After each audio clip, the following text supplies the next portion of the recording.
Ẹ káàárọ̀, ẹ káàsán, ẹ káalẹ́ níbi gbogbo tẹ́ bá ti ń wò mí. Client mi kan ló pè mí pé ó fẹ́ lọ ṣe top overhauling fún 1000 series generator. Wọ́n ti gbé wá nílé tí mo lọ síbẹ̀. So mo ti pèsè generator yẹn, piston ẹ̀ lélẹ̀. Bó ti dọ̀tí gan, so a máa fọ̀. So mẹ́ta tí mo ti fọ̀ nìyẹn tó ti wà ready. So after that, mo ti fọ̀ yẹn ti wà. Ó kù àwọn mẹ́ta yìí tí màá fọ̀. So pé mo ti pèsè engine, iṣẹ́ tí ń lọ lóní wẹ́rẹ́wẹ́rẹ́. Top overhauling ló di pé a pèsè engine yẹn oríṣiríṣi. So yìí báyìí mo ti ń fix àwọn new ring star. So ti ń set àwọn rings yẹn sí. Màá kọ́ fix gbogbo ring yẹn so that iṣẹ́ mi máa yá. Mo ti fix àwọn ring yẹn so that everything máa wà okay, piston àti rings. So everything ti ń ṣe bí pẹ́pẹ́. Ó ti ń lọ sí sẹ́rẹ̀. 1000 series, 100 KVA, 6 cylinder. So mo ti set ring yẹn ti wà bẹ́ẹ̀. So to be another piston mi. Kí n tó kó ring sí yẹn náà. So bí iṣẹ́ ti ń lọ. Ti ń lọ lóní yẹpẹrẹ. Ring yẹn mo kọ́ fẹ́ install. Here's the ring. After installing ring yẹn, wàá fi basket yẹn, wàá fi opposite basket yẹn náà ló máa fi the other ring yẹn sí. So after that, processing láti install ẹ̀ sínú block engine yẹn. Everything tí mo ti set ring sí every piston mẹ́fẹ̀ẹ̀fà. Fẹ́ máa install ẹ̀ níbẹ̀.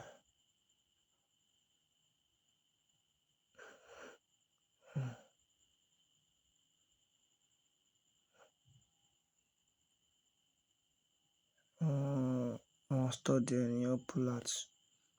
But fix it dáadáa so that kò ní cause disturbance nínú engine. Yeah. Láti fi brace so that wọ́n lè dé piston clamp. Láti push yẹn.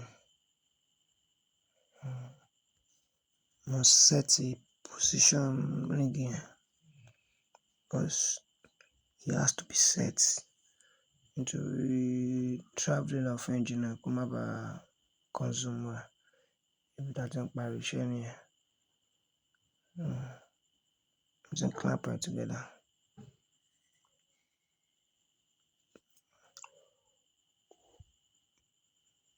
Láti dé very tight, máa dé lé dáadáa so that máa clamp gbogbo wọn, máa press gbogbo wọn ring yẹn. You see tí ó wà left, make sure pé ó dé dáadáa and make sure pé everything wà tighten very well. There.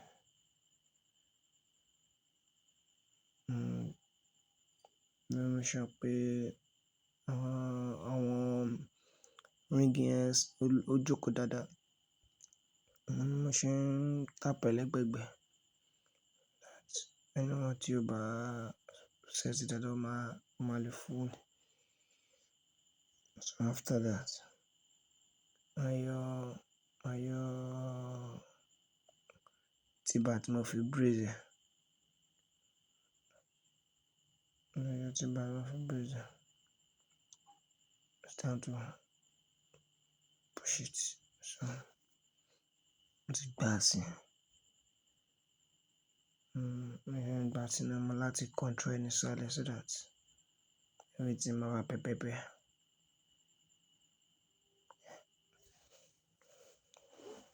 To control so that everything máa wà pẹ́pẹ́pẹ́. Yeah. Control bẹ́ẹ̀.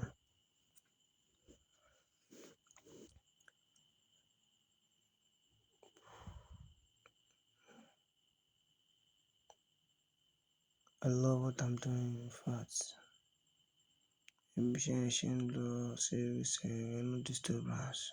Let's call it. After that, I pay cylinders.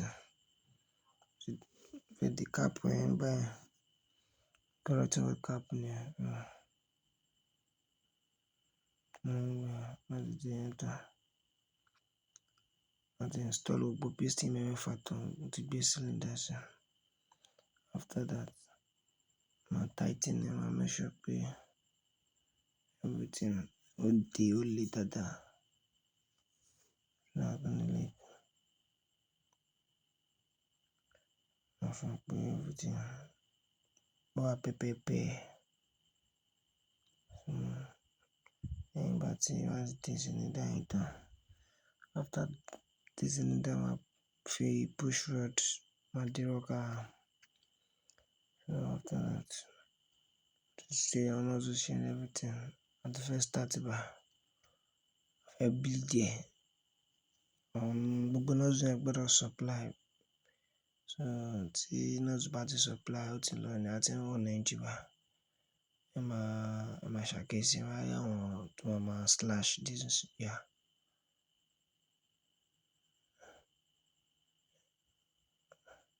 Let's go again.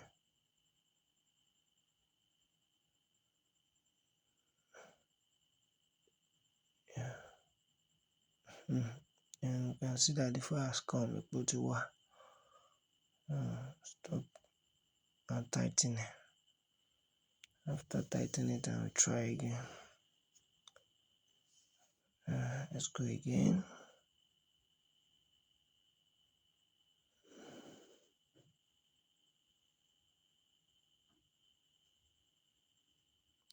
And that starts. I don't follow. We àṣeyọrí overhauling 1000 series 100 KVA Perkins generator. It's your boy Fadila Tech. Please feel free to DM me at your service 247 in all kind of repair, overhauling, anything troubleshooting. Just give us a call away, and your satisfaction is our priority, first priority.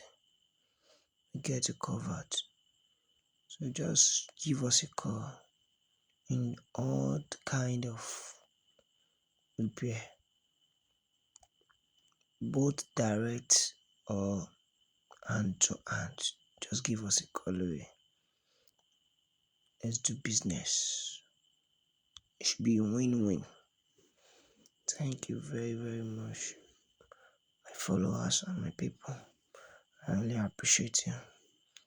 Thank you for following me at your service 247.